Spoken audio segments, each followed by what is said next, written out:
music, so we're ready to go. Everybody find a seat okay?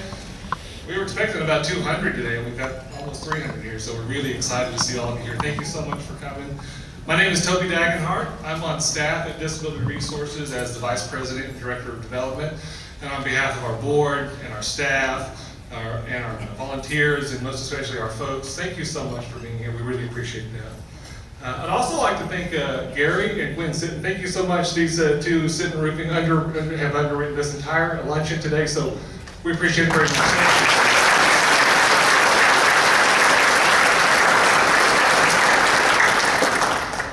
you. Also, for those of you that have come to DRI and been to one of our Promise of Home tours, we thank you for doing that. The Promise of Home tours are little 1-hour tours that we do the first and fourth Thursday of each month. And if you're interested, if you haven't been to one of our tours, it's a great way to get a first-hand look at the mission of DRI, see the folks in their element, in their environment with all their friends. And we'd invite you to come out first or fourth Thursday of any month. We do the tours first and fourth Thursday of every month. So come see us. Your table captains will have more information about that. As with any special event, there's a lot of behind-the-scenes planning that goes on to put something like this on. So we want to thank our table captains, our board members, and our staff, our very hardworking staff, for all the work that they did to put this together. So thank you all that participated in that. I first heard about DRI probably 12 or 13 years ago. I was a member of the Wiley Lions Club, and we had a speaker that came out to talk about their bread and butter jalapenos that were made north of town at this little place with folks with special needs. And the story that they told, the way that they came and told us about the folks and what they do, just really stuck with me. And so when I had an opportunity later in my career to go in and be a part of leading a nonprofit, it really was a great thrill for me to be able to do that at DRI, because these folks are truly special. They really exemplify what it is to love unconditionally, and I think that they really set that bar for us and something that we should look up to. So I'm honored to be a part of DRI. Today, what we're going to do is kind of just take you on a tour of our mission. Our mission at DRI is to provide exceptional care and contented lives to intellectually challenged adults in a Christian environment. That's what we do. And so that's the story that you're going to hear today from all the speakers that come up. And I thought the best way to start that story was to let you hear from our bell choir. This bell choir has been together for about 7 years now, directed by our volunteer extraordinaire, Kathy Taylor. She's been doing this all 7 years. And most of the folks that are in the bell choir today were the original members of the bell choir. So they've been playing together for quite a while. I love to hear them play. They're going to play 2 songs for us, and I thought it'd be a great way to start off the program. So Kathy, I'll turn it over to you.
Thank you, Kathy. Thank you. I love the bell choir. Now it's time for lunch. You guys have about 10 minutes or so. Just go ahead and enjoy your meals, enjoy the fellowship around your table. What? You already eaten it? And if you would notice your little vignette cards there, they've got some stories of our folks, and we'll continue the program in about 10 minutes. Thank you. I figured out I missed the feeling of purpose and self-worth my job had given me all those years. So I began volunteering in the day program at DRI.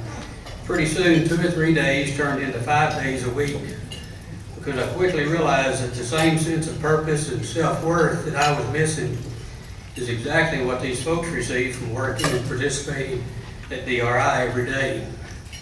So when the opportunity came for me to get this job, I jumped on it because it gives me the opportunity to make a positive impact on someone's life every day.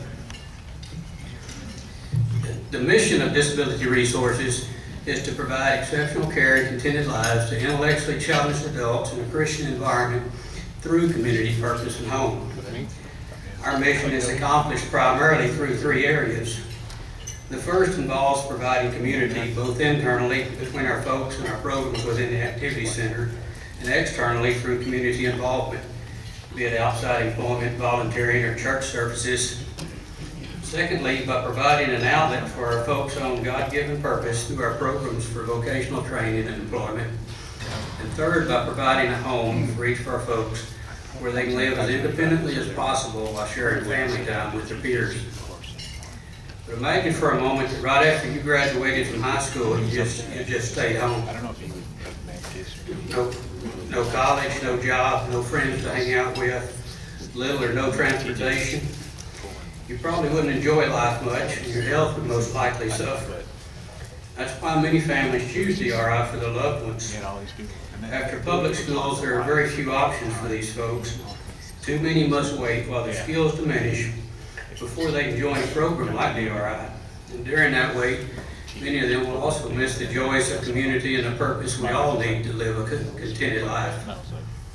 I believe it's a great testament to both our staff and programs at DRI when one of our folks who entered our program nonverbal attains the confidence and ability to stand in front of a large crowd and successfully read a verse of scripture or lead a prayer. We take great pride in the fact that typically after just a few days away, our folks are always ready to come back home to their DRI home, because it's also where they, along with some of their closest friends, live, work, and belong to a community.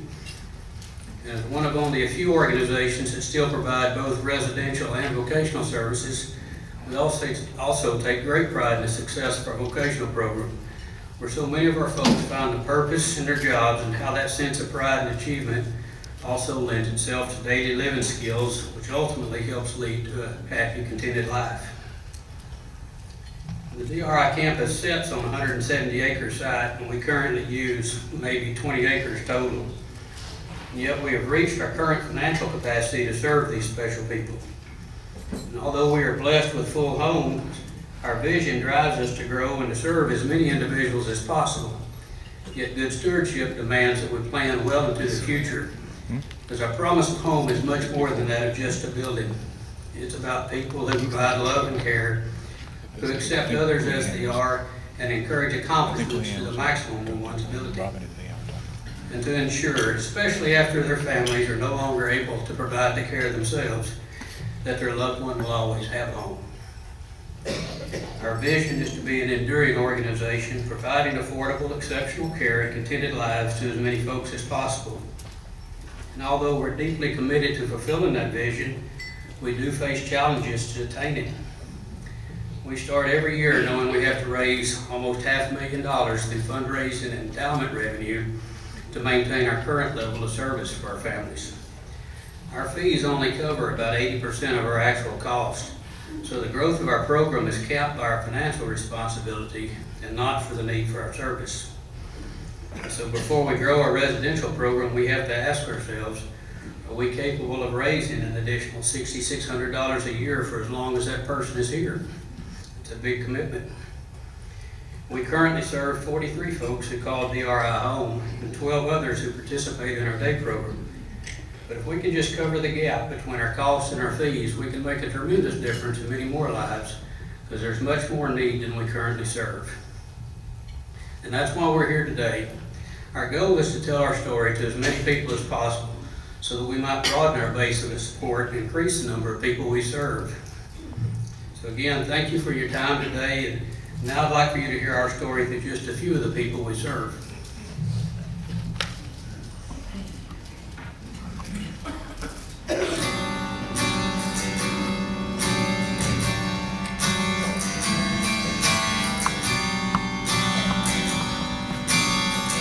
Randy is my 44-year-old autistic savant son who was diagnosed many years ago.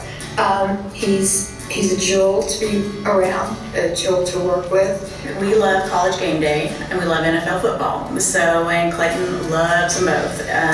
He can tell you anything you want to know about any sports, football player, basketball player. He knows it all. Gina had kind of grown up in the youth group with our children, our boys, and she kind of adopted us. Her grandmother died in 2007, and at that point, we needed a plan for Gina. Patrick had graduated from high school, and we had him in a facility that was attempting to make him independent. Patrick was not a good candidate for being independent. She had lived at home with mother and dad for 50 some odd years, and after mother passed away, she came to live with John and I, and she was with us for about 2 years before we suddenly realized that we needed, and she needed, a little bit more to complement her life. Well, Greg is our son. Right now he's 37 years old. He has Down syndrome. We found a very interesting thing was going on while he was working. And then the break time would come, and all the other fellows in the stockroom would gather around, talk about girls or cars and things that all young guys talk about, but that wasn't anything interesting in Greg. So he was with people, but he was also isolated at that time. We thought that was not a good situation because he was really lonely, even though he was there. He really loved sports, so he was very active with the football team and the baseball team, and they were wonderful. They included him in everything, but his job was to do laundry. He also worked as like an office aide, and he could deliver the mail and that kind of thing, and he was very social, so being in high school was very, very fun for him. We just didn't see anything long-term as far as that being an option. She took some classes at San Antonio College, and she would ride the bus there. She would help out at church. She goes to camp. I don't think that you could really say she had much of a work opportunity until she got to DRI. Just one day I looked at her and said, you know what you need? And she said, what? And I said, you need to go to school. The whole development was almost like fate. We went to DRI, and y'all just happened to have somebody just moved out, so the room was available. So the whole thing was, as it unfolded, we kind of felt like somebody who had a bigger picture for this thing to come together. It was a real blessing that DRI was there. Although we're not her parents, we love her and consider her part of our family. We got the feeling of not only contentment, but relief that there was a place that would fit Gina, where Gina could excel, and Gina could be a success as an individual. And it just all came together, and there's had to be providence, there's nothing else. Through the process, my husband passed away. DRI was instrumental in making Patrick feel comfortable, even though the changes were happening in his life, especially the changes with his dad dying. And sometimes you have to bring yourself to the dream instead of waiting for the dream to come to you. And that's what I felt being here. And it was a new life for her, and a life that she's very happy with, and we're very pleased. And she just adapted to it, and all of a sudden she had a purpose, she had a schedule, she had friends, associates, and just happier than we ever expected for this transition to take place. He likes the friends he has in his group home, and and their other friends here. It's just a friendly atmosphere. He likes working vocational. He really thinks that's a lot of fun. He's always looks forward to what's going to be happening during the week. The improvements in his independence that we've seen in the short time that he's been there, and the 1 week that he went for camp was huge improvements. And he came home that Friday evening and he said, I need to go back, you have to pack my lunch. And we were like, well, what do you mean? He goes, you have to pack my lunch, I have a job. And that's something that we hadn't seen before. If Patrick didn't have something to do on a daily basis, in other words, work, in other words, something to give him purpose, something to give him value in his life, I think he would be a depressed, non-existent person. But because DRI gives him the opportunity to work, opportunity to be productive in society, he feels good about himself. Gina's kind of a unique individual in that she needs and values the scholarships that DRI give to her. She has a full life, and it wouldn't be possible but for DRI, because there is no value greater than the value at DRI. Everything that I had dreamed about was here. And I don't say that lightly. It really was. It's just this really warm, fuzzy feeling you get when you come here to visit. I'm grateful that DRI exists. I'm grateful for all of the people who helped to support DRI so that Patrick can stay there. Because it gives me such immense satisfaction knowing that Patrick is happy and well cared for.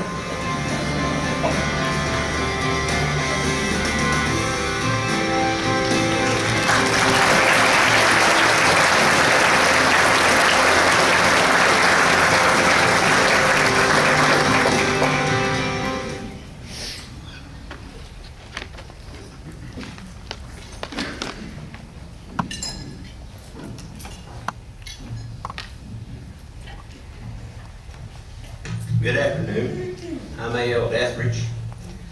I kind of want to tell you a story about Kathy and I's daughter Angie, but as I watched the video, I realized that all of the folks at DRI have a story. They're individuals with a story of their own, with their own families and their own desires. It's what a wonderful, wonderful place. Disability resources really is for those folks. When Angie was born, she had problems at birth, and Kathy and I searched all over the state, all the hospitals and doctors that we could talk to, from Abilene, Houston, Fort Worth, Dallas, San Antonio, Houston, trying to find answers. And finally, we had to realize that she was a special needs child. We kept her involved socially through her adolescence, and she attended the public schools and graduated through the programs at Abilene High. And during that time, she had a friend, Amber, and her parents, Mike and Martha Watson, introduced us to disability resources. And what a wonderful thing there really was. They recommended DRI through programs such as this and through our acquaintance. And we enrolled Angie in the day program. And this was, I can't imagine not having DRI for Angie. She has developed self-esteem through her work and has a purpose with her jobs at DRI. She developed friendships and independence. She has a purpose in life. The bell peppers is one of the most important things to her at this time. We're so blessed to have DRI in our community for our folks to participate with. And I want to say thank you from the bottom of my heart for being here today, spending your time to learn about DRI, and thank you very much.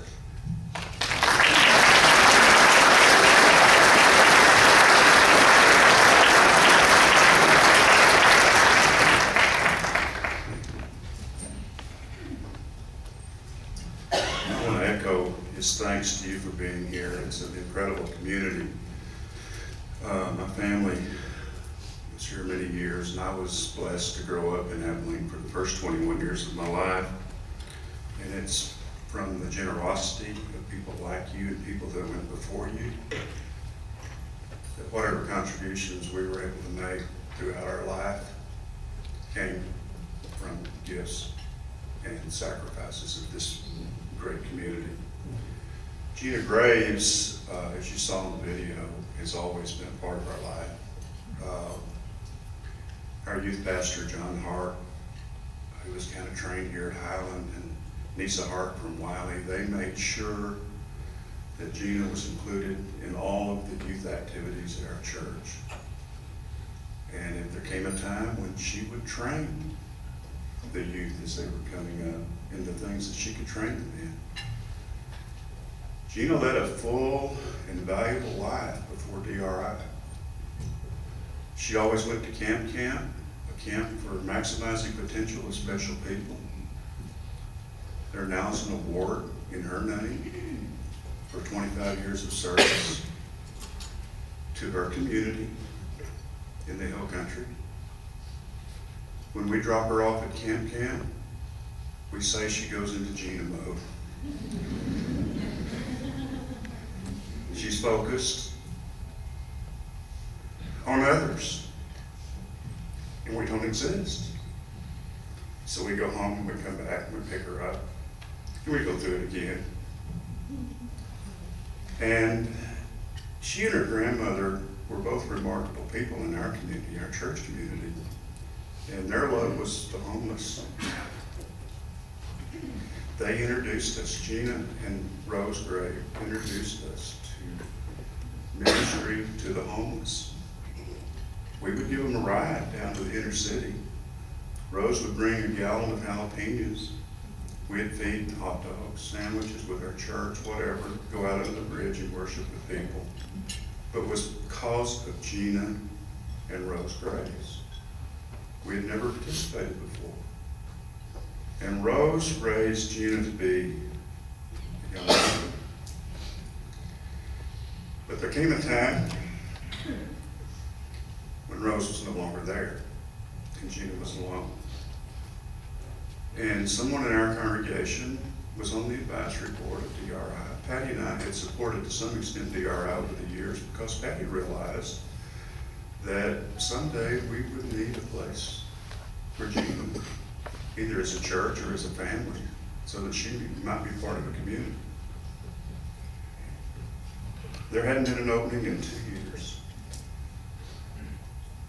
And within 2 weeks, Gina was at DRI in a new home and accepted by the people that lived there and the people that had administered. It was difficult dropping her off. We had some tears, but it immediately became her home. And it is her home. She has a room in our house. She's there on alternating major holidays with her aunt, alternating the other holidays in the Louisiana area.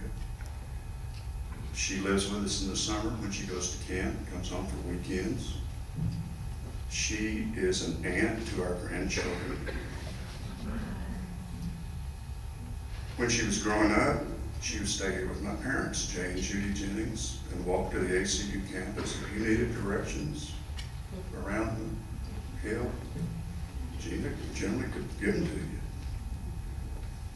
But when she got here, she was really at home because she was with community and she was with people who could maximize who she is. And she got to work with jalapenos again. And when I'm blessed to go to Honduras on some trips that I make down there. They love those bread and butter jalapeno. And I end up paying a little extra, you know, I have to take them down there. But I tell you all this to say that for 25 years, I've been in the medical business and medical accidents. And part of my job was to find places for special people to be cared for. There's no better bargain than DRI. I would take an oath on it. And that's because people like you give out from their hearts to ensure that families who need respite and whose DSI for their children does not cover the cost of their care can have a place to take their children. Gina's lucky. Our church supports her here through our foundation that you can give in her name. DRI helps a little bit. Patty and I help a little bit with incidentals. But she is the exception to the rule. Most people need some major help.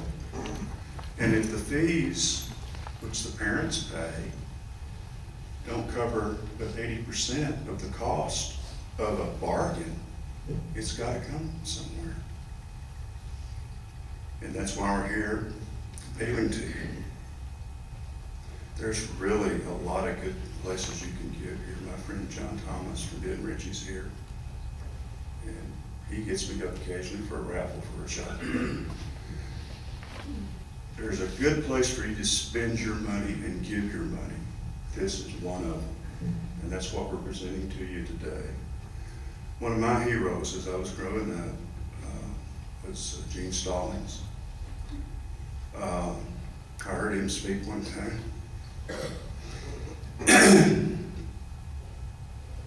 He said, "Shame on you, shame on me, if the only person in the older children we support and educate are our own." One night, Patty and I, and I'll close with this, dropped Gina off after a high school event, and as she was walking up to the door, she had little sneakers on, and you know how they blink? All the way up. So she could pet her cats, play with her dog, and Patty said, "There goes Jesus." Today you have the opportunity to be Jesus to Jesus. Thank you for your time.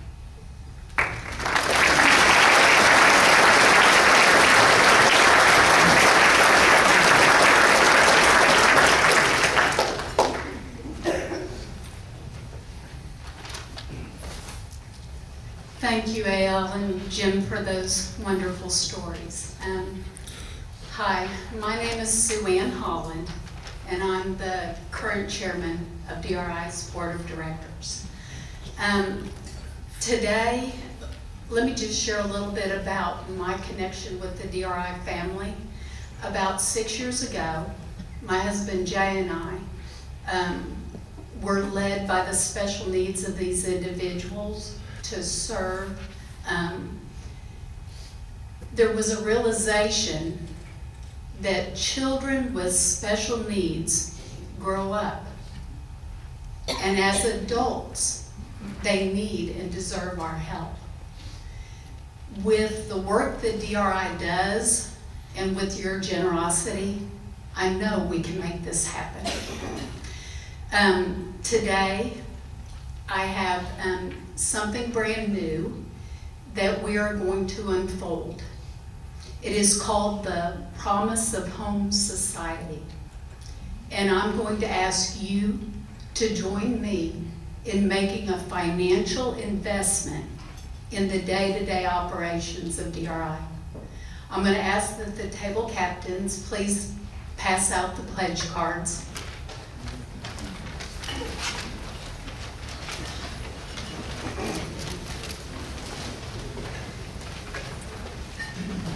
And as you have an opportunity to look through these, we want you to know, first and foremost, that the giving of your time today has been extra special, and we thank you.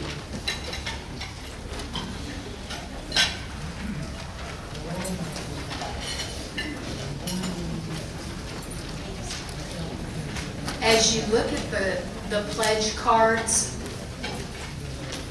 starting at the top of the card, the Promise of Home Society pledge level, actually, the name it bears is meant to give you a sense of what you're contributing towards.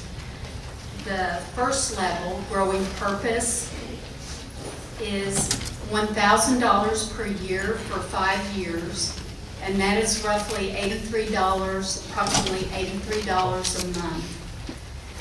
In this gift, you will provide an additional 2 hours of work per day for one of our folks.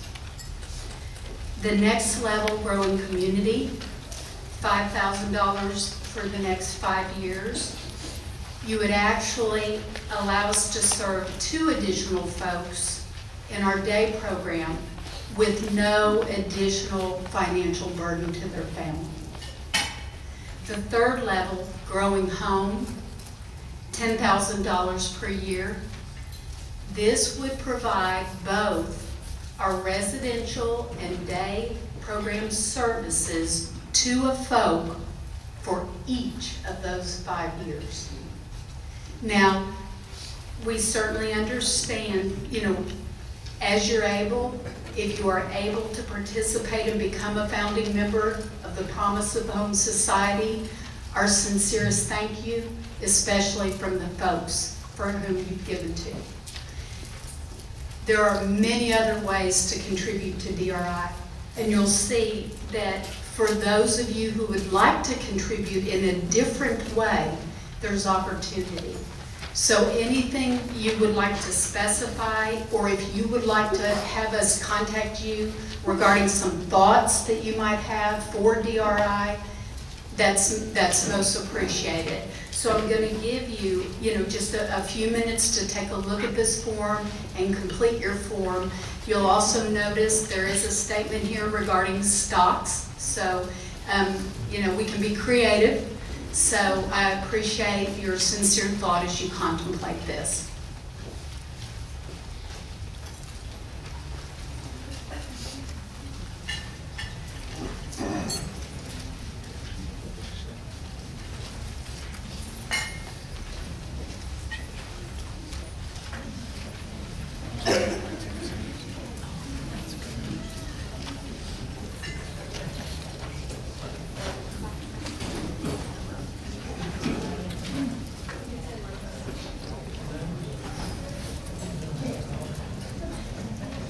And once you finish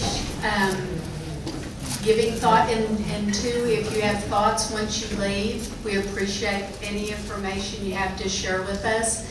Once you've completed your card, you can just turn it back to your table captain.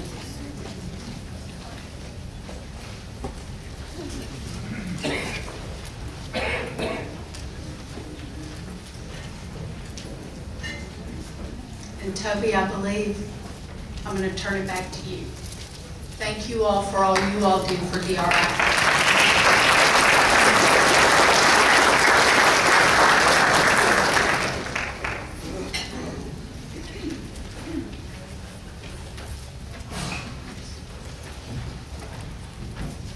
That's it. This concludes our luncheon. Thank you so much for coming. I hope that you'll share some of these stories that you've heard today with some of your friends, and we look forward to seeing you out at DRI sometime soon. Thank you all for coming. We appreciate it very much. We appreciate your time. Thank you.